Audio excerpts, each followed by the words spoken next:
Christine Noël pour le groupe Les Républicains.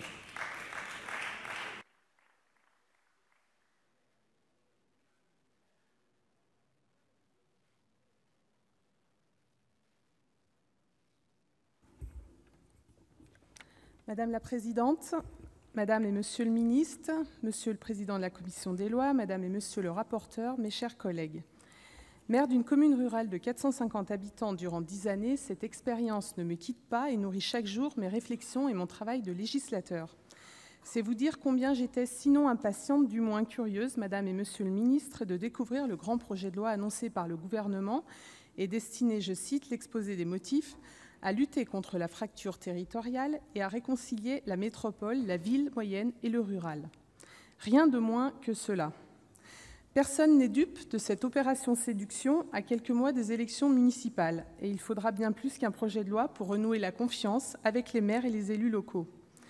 Ainsi, il aura fallu la crise des Gilets jaunes pour que l'exécutif se rende compte enfin des difficultés rencontrées au quotidien par les maires, expliquant pourquoi un maire sur deux dit ne pas vouloir se représenter aux prochaines élections municipales. Oui, les communes sont le socle de la République. Les maires sont les premiers garants de l'État sur le territoire, un État qui, sans les élus locaux, serait bien en peine de préserver la cohésion sociale. Aujourd'hui, pardon de le dire, ils sont bien mal payés en retour avec ce projet de loi.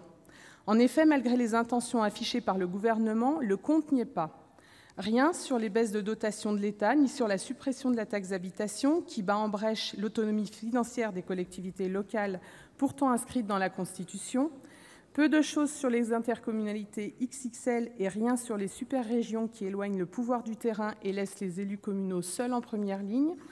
Service minimum sur l'assouplissement maintes fois annoncé de la loi NOTRe. Et rien sur l'acte 3 de la décentralisation que réclament en vain les associations représentatives des communes, des départements et des régions. Et surtout rien sur ce qui constitue le vrai problème. Avec la réforme territoriale et la priorité donnée au couple intercommunalité-région, avec la marche forcée vers les grandes intercommunalités, la légitimité technique par la compétence est peu à peu en train de remplacer la légitimité politique par le suffrage. Place aux technotables. C'est ça la vérité du malaise des élus locaux et pas seulement des maires. Vous dites vouloir donner plus de pouvoir aux maires, mais ce n'est pas en les autorisant désormais à fermer les débits de boissons à la place des préfets que vous rétablirez la confiance, sauf à en profiter pour soulager une fois de plus les services de l'État d'une tâche subalterne et à placer les maires dans des situations délicates. Donner du pouvoir aux maires, mais pour faire quoi et avec quels moyens ? Ce que nos collègues élus locaux réclament, c'est déjà de disposer de moyens suffisants pour exercer leurs responsabilités actuelles. Commençons par là, ce serait déjà bien. C'est en tout cas ce que m'ont répondu les maires de Haute-Savoie, que j'ai pris soin de consulter sur la base de votre projet de loi et dont je me fais l'interprète aujourd'hui. Enfin, à quoi bon vouloir légiférer tout le temps et surtout ?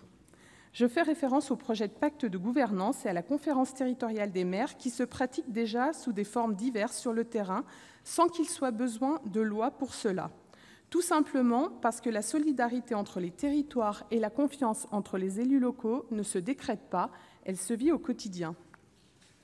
Le vécu quotidien des maires et de leurs adjoints, ne les oublions pas, c'est souvent le choix de ne pas percevoir des indemnités pour ne pas grever un budget communal déjà faible. À cet égard, le relèvement du plafond des indemnités que vous proposez et dont vous laissez la modulation à la discrétion des maires est une réponse insuffisante.